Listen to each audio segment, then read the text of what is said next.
The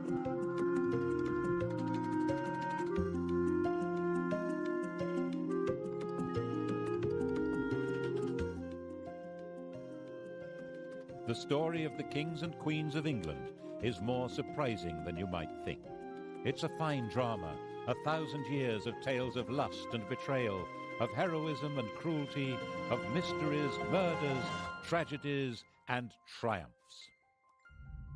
But there's more than that. For example, one of the most reliable chronicles describes how a king of England proposed adopting Islam as the national religion. This episode, the first of 6, includes that tale. It tells the story of the English crown from 1066 to 1216, from one French invader, William, to the next, Louis. Yes, Louis. Another surprise. A king of England who's pretty much disappeared from history. It's easier to say where the history of the English monarchy ends than where it begins. It ended on the 14th of October 1066, here at what became Battle Abbey on Senlac Hill near Hastings. We all know that this was where Harold was killed and replaced by William the Conqueror, and Harold was the last Englishman to be crowned king. From then on, the sovereign would always be from a foreign family, right down to Queen Elizabeth II. So a history of the kings and queens of England isn't like the history of kings and queens anywhere else in the world.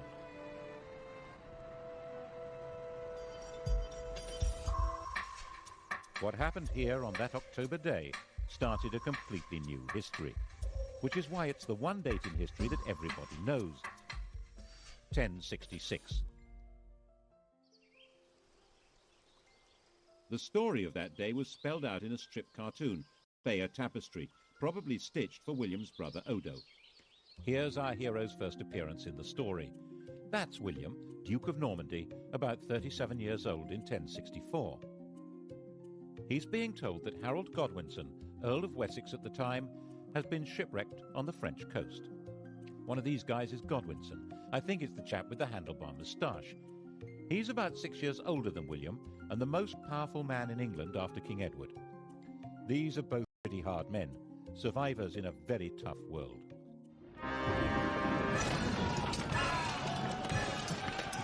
William spent his whole life fighting for survival and was good at it. By the time he was 20, he'd established complete control over Normandy. From then on, he was fighting to hang on to what he had. He got Harold to help him in one of those battles, capturing Mont Saint-Michel, becoming the next King of England. Which, as the tapestry very clearly shows, is not what happened.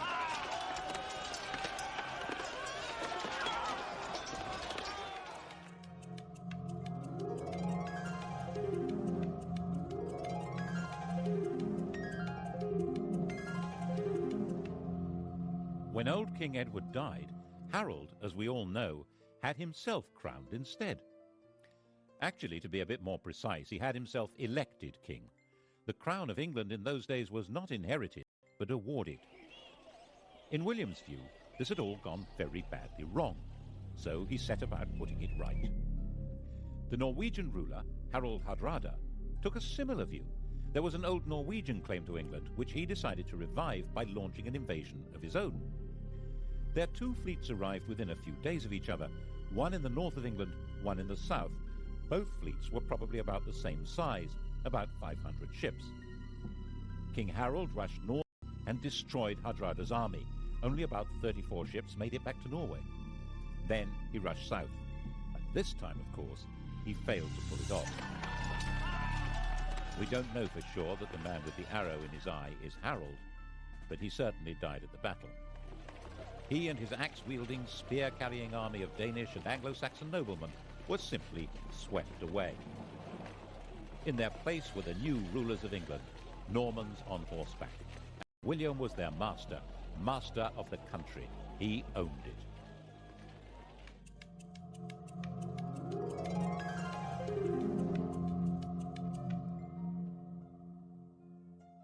He was not an elected king. When he went to London to be crowned on Christmas Day, the population, thinking that was their duty now, tried to elect him. They acclaimed him with loud shouts. The Normans, not knowing what was going on, thought this was some kind of uprising. They rushed out of Westminster Abbey and burned London down. England had become a new kind of kingdom, one which was owned lock, stock and barrel by its king. The story we're telling through this series, the story of 1,000 years of English history, is the story of this alien conqueror and his successors to the throne. It's the story of how they changed England and changed with it, eventually turning into puppet rulers, symbols of power they cannot wield, and how in that transformation they survived through tides of revolution and republicanism, so that today, while they're not quite the only surviving royals in Europe, they alone still lay claim to majesty. Now, how did that happen? William's reign is really the story of a warrior lord taking all power into his hands. He confiscated all the privately owned land in the country. Its new occupiers were tenants of the king, bound to him. People of the north of England, with their Viking capital at York, were much more bound to Scandinavia than to Normandy. They refused to submit. He punished them by destroying all animals and all crops between York and Durham. According to the chronicles, he celebrated Christmas 1070 in the ruins of York.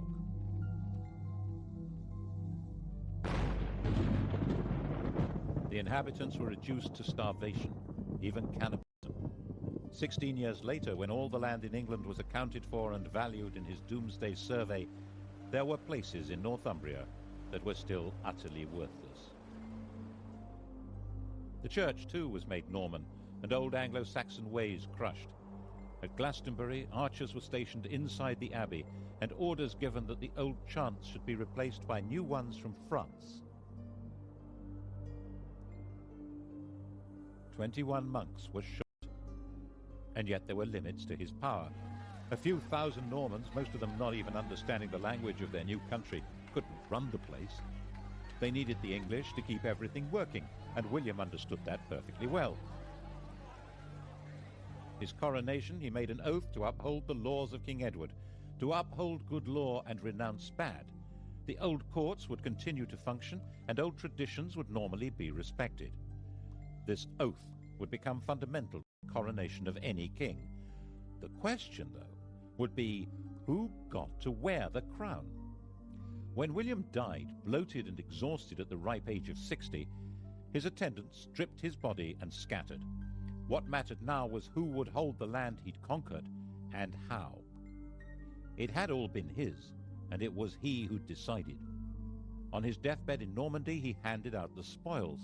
He gave his eldest surviving son, Robert, his Duchy of Normandy, but it was the younger son, the red-haired William Rufus, who the conqueror willed should be acclaimed King of England. And the youngest, Henry, was told he would have to be content with £5,000. But Henry was his father's son. Content with £5,000? Was that likely?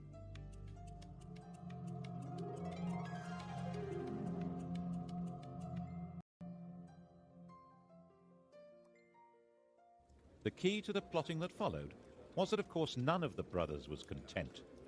Henry stirred the brew of resentment that made Robert try to take the kingdom of England from William, and aids weakening them both. Eventually, Robert, tiring of the whole struggle, decided it would be more satisfying to fight Saracens than his brothers, and went off on crusade. William was now secure and powerful, and Henry changed his policy. He was now William Rufus's very best friend. The Bishop of Lincoln later said that when Henry praised anyone, he was sure to be plotting that person's destruction. It does seem as though Henry concentrated on quietly stirring up discontent among churchmen and barons in England, which was not hard, as William Rufus needed their money and had little to offer in return, except to give to some what he'd taken from others. And besides, William Rufus wasn't their kind of chap. He didn't marry, he had no children, and as one chronicle puts it, all things that are loathsome to God and to earnest men were customary in this land in his time.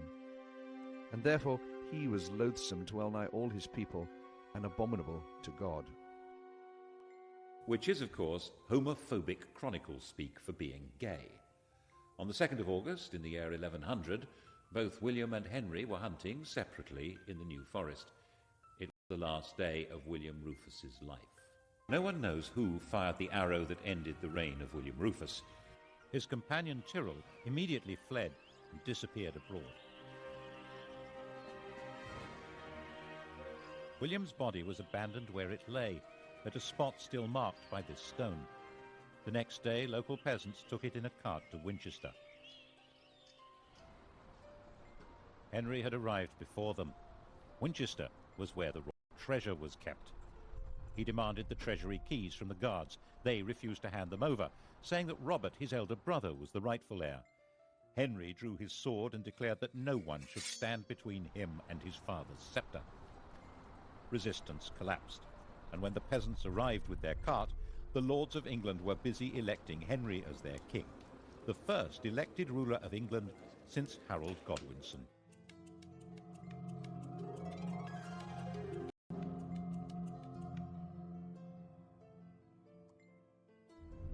The Bishop of Winchester refused to give the corpse a Christian burial.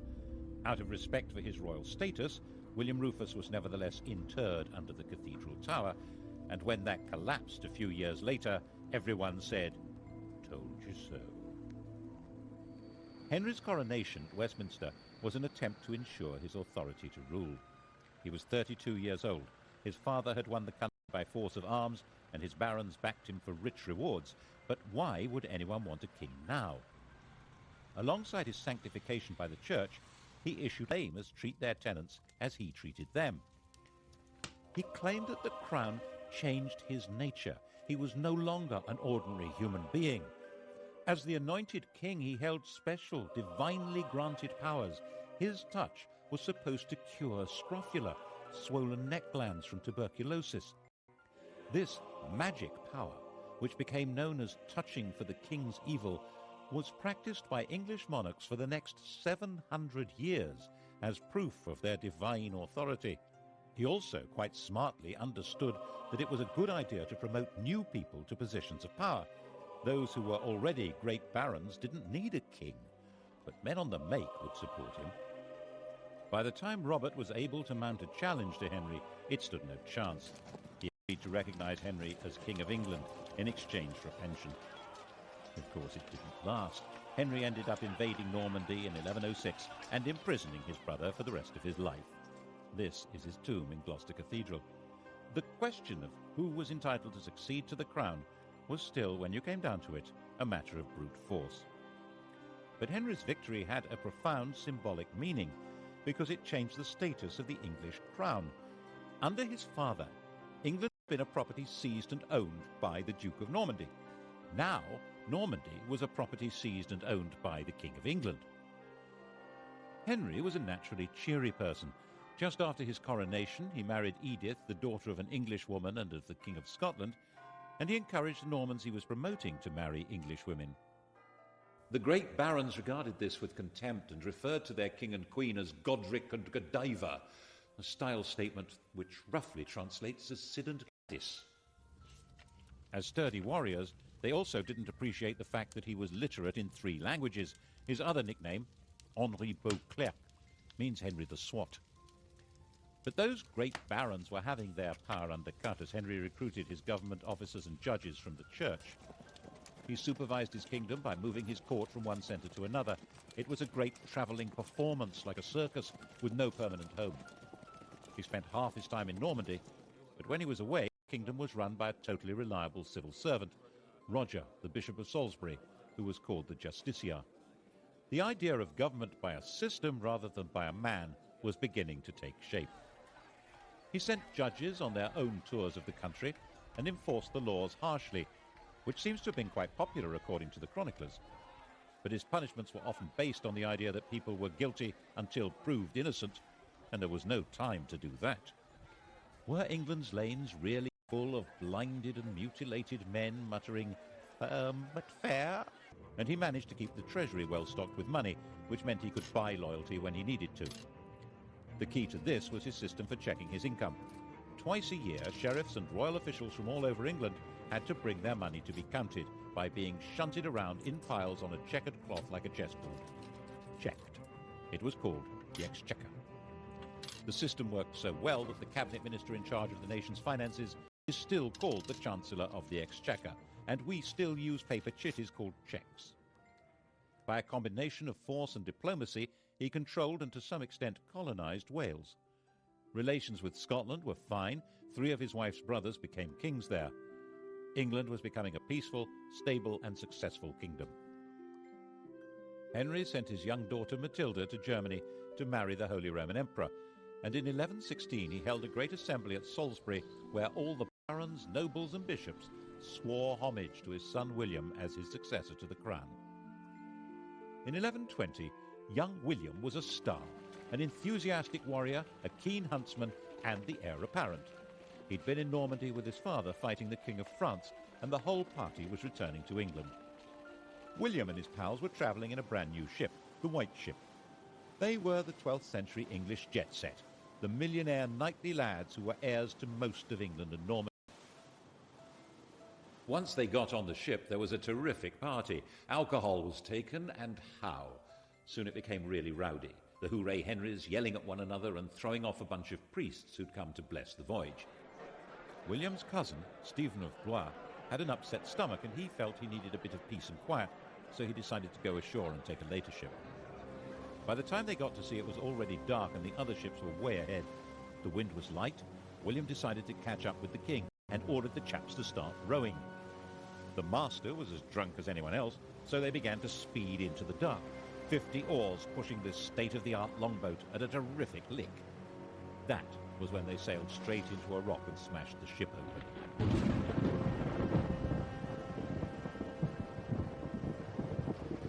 The rock off Barfleur was a well-known hazard to navigation. The cries of the drowning company were heard on shore and on the king's ship. Everyone thought the party was still in full swing. In fact, the future of England had just been destroyed in the equivalent of a drunken car crash.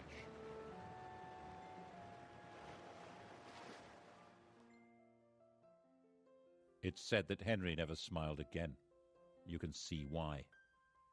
6 years after the fatal crash, not knowing what else to do, Henry obliged the barons, nobles and bishops of England to swear fealty to his daughter Matilda as his successor. No woman had ever ruled in her own right in either England or Normandy.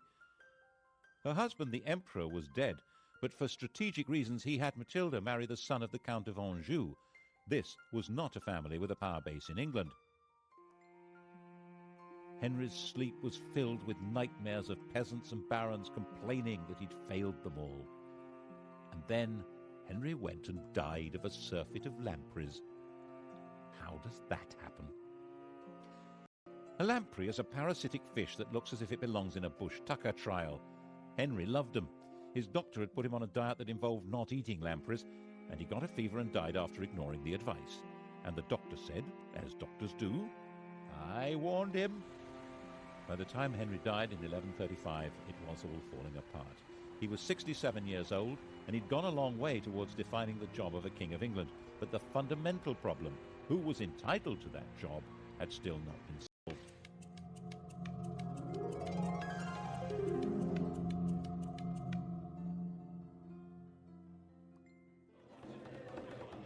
Matilda was in Anjou with her husband. And then up popped Stephen of Blois, who sailed from Normandy to England and claimed the crown. Stephen, who had been saved from drowning on the White Ship by an urgent need for a lavatory. He was the son of Henry's sister, a legitimate grandson of William the Conqueror. He'd also been the leading baron to swear fealty to Matilda as the heir apparent, but that was then, and this was now. He was 38 years old, backed by his very tough mother, and one of his brothers was the Bishop of Winchester with the keys to the royal treasury. The wife of the Count of Anjou was not a popular choice with the barons. Stephen was a Norman.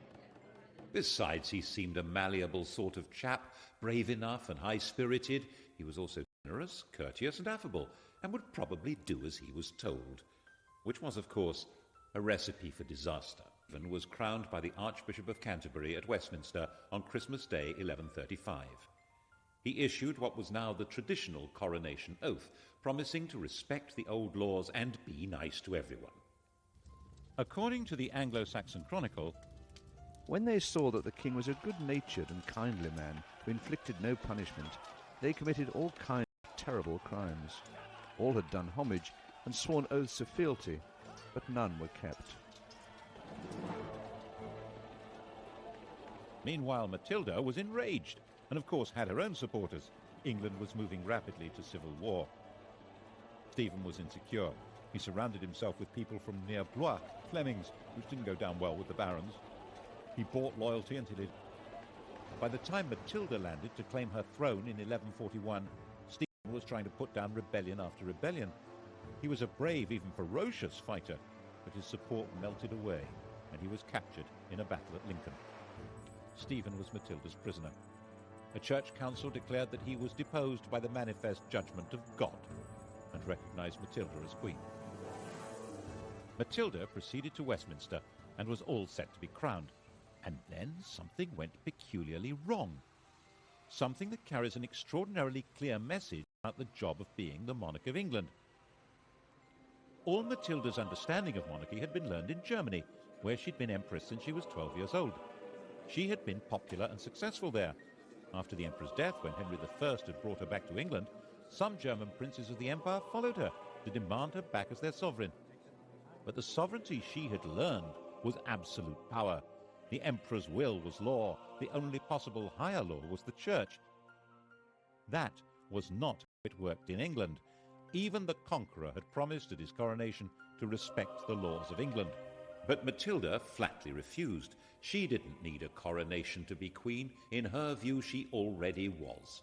She behaved imperiously, which might mean magnificently in German, but meant intolerably in English. And when the citizens of London petitioned her for a renewal of King Edward's laws, she not only refused to listen, but demanded a heavy tax from them. So they threw her out. Stephen was released from prison and resumed his battered kingship. In fact, he had a second coronation. Matilda roamed around the Midlands and the West Country fighting for a throne that she was entitled to, but could never have. In 1143, just before Christmas, Stephen finally had her trapped and starving in Oxford Castle. But unbelievably, Matilda and 3 knights got away. It had snowed, and that night, dressed entirely in white, they dropped over the walls to the frozen water below. They moved, silent and invisible in the fresh snow, right through Stephen's camp.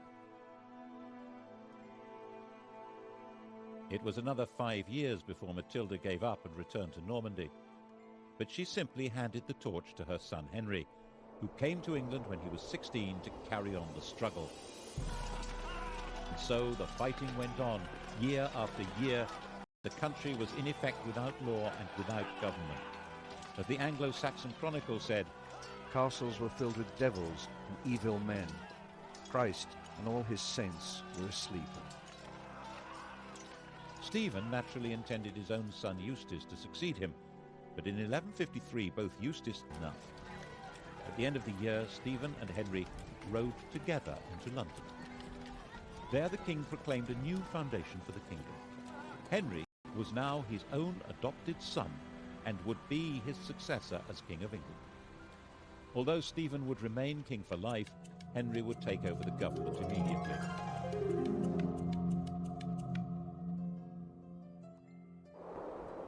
The next year, utterly worn out, King Stephen retired to his grave.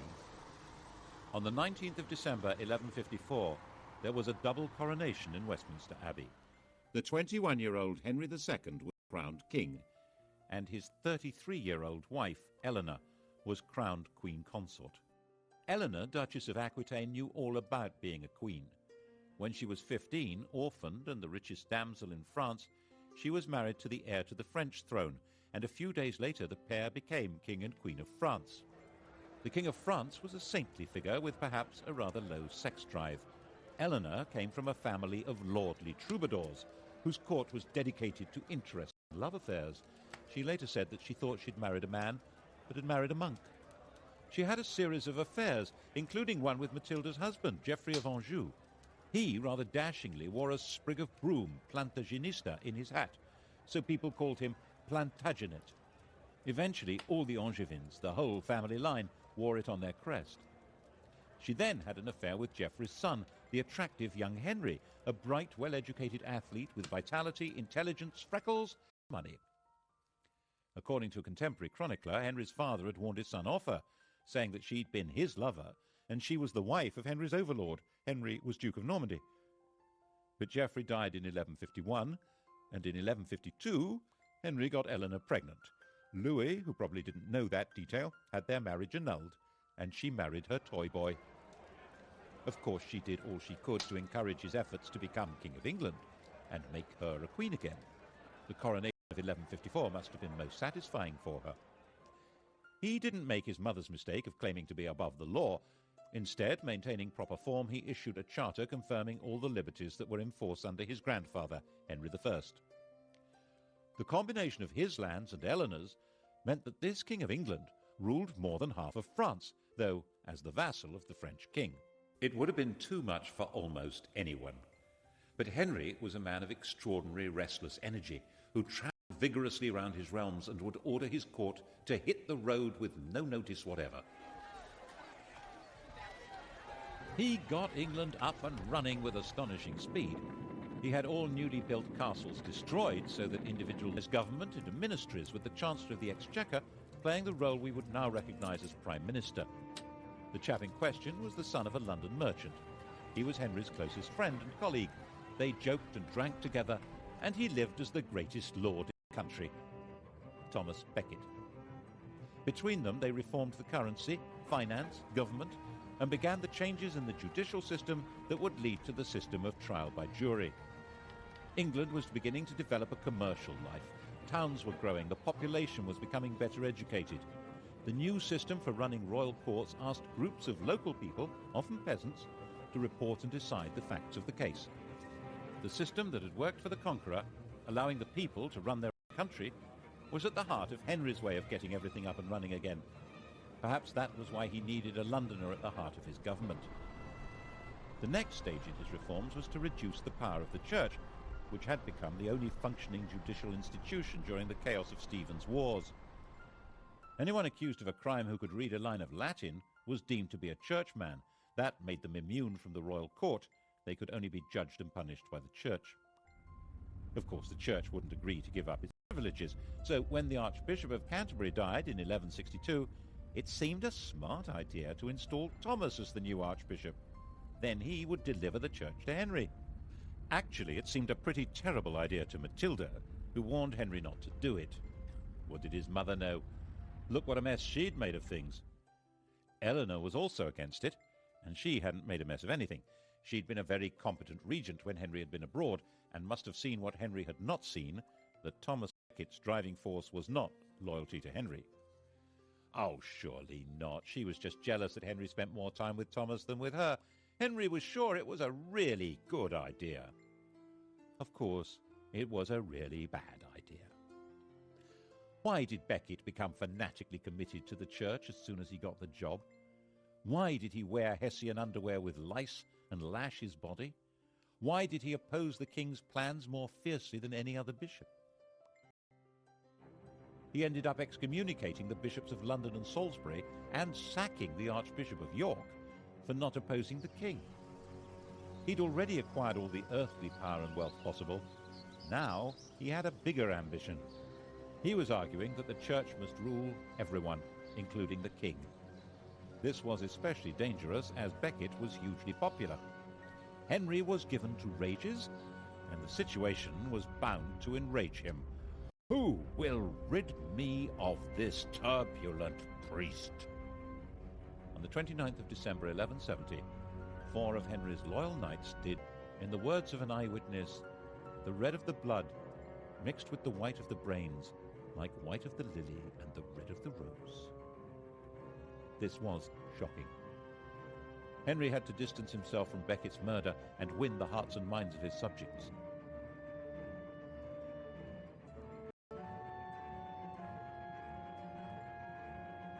Becket was immediately the most popular martyr in the country. 100,000 pilgrims flocked to the site of his death. He would obviously be made a saint as soon as possible. The danger, of course, was that the Pope would excommunicate Henry and pronounce an anathema against him as the murderer of England's primate. The population would turn against him in England, and the King of France would seize his vast lands across the Channel. Henry immediately fasted, went into extravagant mourning, and then did penance. Prostrating himself before the Canterbury altar, he was publicly lashed by a monk.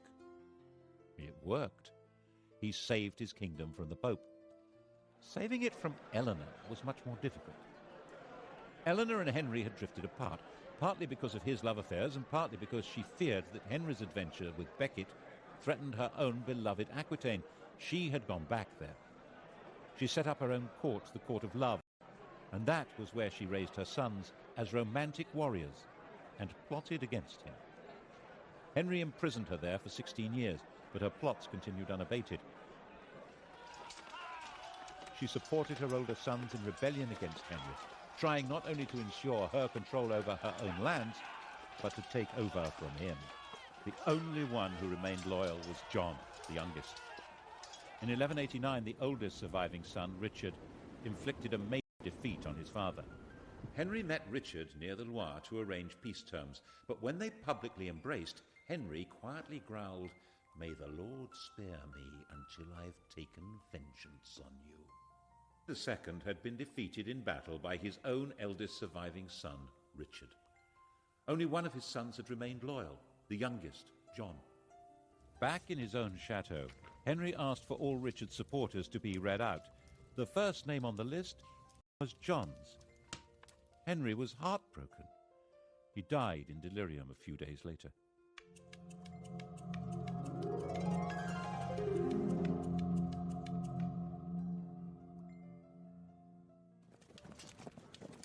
Eleanor's imprisonment was over. Henry had recognized Richard as his heir, and Richard intended Eleanor to rule England. He had more important things to do. Crusade.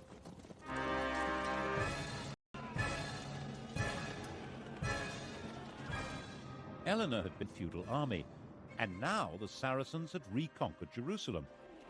Richard the Romantic, Richard the Lionheart, was a totally fearless warrior whose whole upbringing had been based on Eleanor's idea of chivalry. Poet and swordsman, Christian knight and tournament hero, a handsome and dashing leader of armies, Richard tried to live out the fantasy life of one of the heroes of Arthurian literature from the stories told and sung in the Court of Love. He came to London for his coronation, but only so that he could collect the funds to pay for his great crusade to recover Jerusalem from Saladin. He went off on his crusade, declaring that he would sell London if he could find a buyer.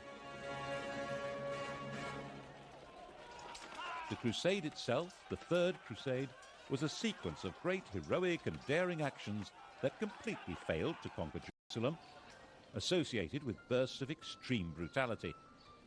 Saladin quite rightly pointed out that while Richard might be able to get an army into the city, if he wanted to hold on to it, he would have to spend the rest of his life there. The two men never met, but they fascinated and respected each other.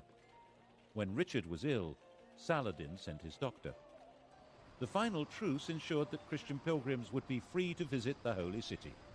But that had actually been Saladin's policy before the crusade even began. Richard typically decided to make the journey home in 1192 into an adventure, traveling alone and in disguise. That was how he got captured and ended up imprisoned by Duke Leopold of Austria, a man he'd repeatedly insulted during the crusade. The King of England had been found in an inn in Vienna, unconvincingly disguised as a kitchen knave. The ransom Leopold demanded was £100,000, about 8 years' income to the exchequer. Richard's recklessness was crippling for the kingdom and eventually fatal for him. As a storybook hero, he always seems to have expected a happy ending and would sometimes even forget to put on armor. And that was how he got killed in the end, taking a stupid chance at an unimportant siege in 1199. A crossbow bolt wound became infected. While he was dying, the man who'd loosed the shot was captured and delivered to him, and Richard carried on behaving as though he was in a storybook, making a great gesture of releasing the man and giving him money. Richard had no heir. He named his brother, the 32-year-old John, as his successor. Richard, aged 41, died in his mother's arms, England's hero king, who detested the country and had spent 6 months of his reign there. And the man who'd killed him was rearrested and flayed alive.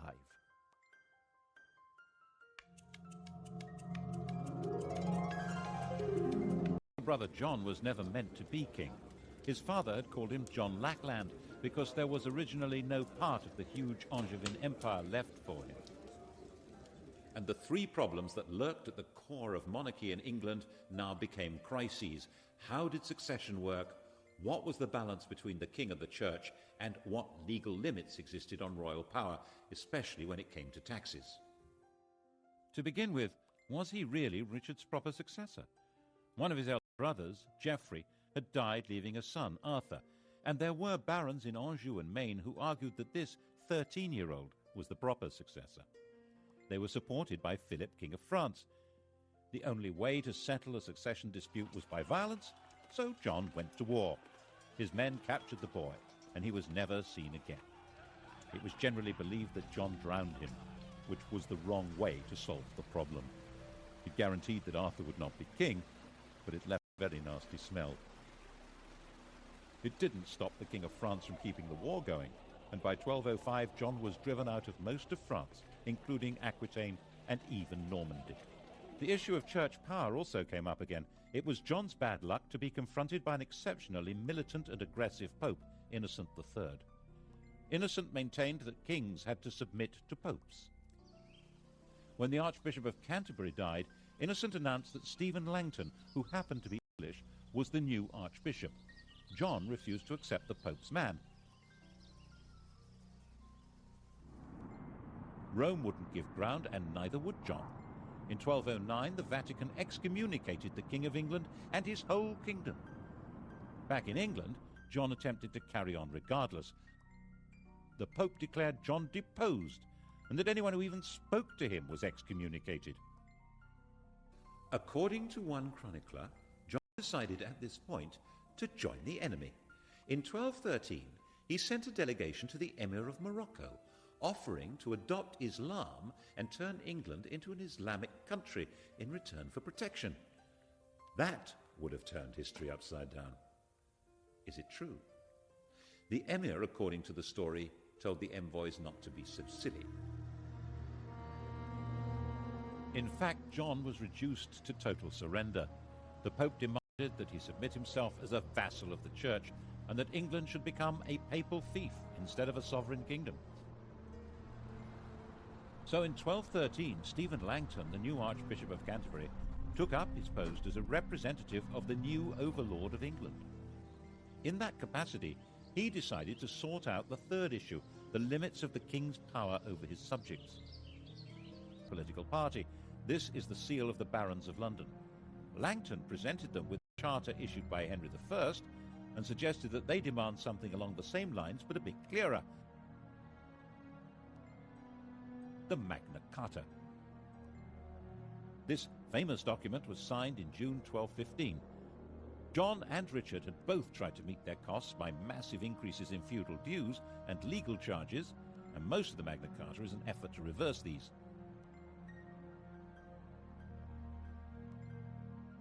But there are also other clauses that show that Langton and the barons thought that laws must bind the king himself as well as everyone else. There was a notion of proper kingship in England, and the Magna Carta tried to spell out what that meant. If Langton had not been an Englishman, the Magna Carta would probably have looked very different. And it was certainly incomprehensible to Pope Innocent, who saw it as a baffling and immoral limitation on the absolute power of the feudal Lord of England, who was, of course, himself. So Innocent issued a papal bull excommunicating anyone who stood by or tried to carry out Magna Carta, and Stephen Langton found himself suspended from his job and recalled to Rome. And John marched through England at the head of an army composed largely of foreign troops, crushing the barons and destroying their property. And that's why the barons went to France and got a new king of their own, Louis, the son of the King of France.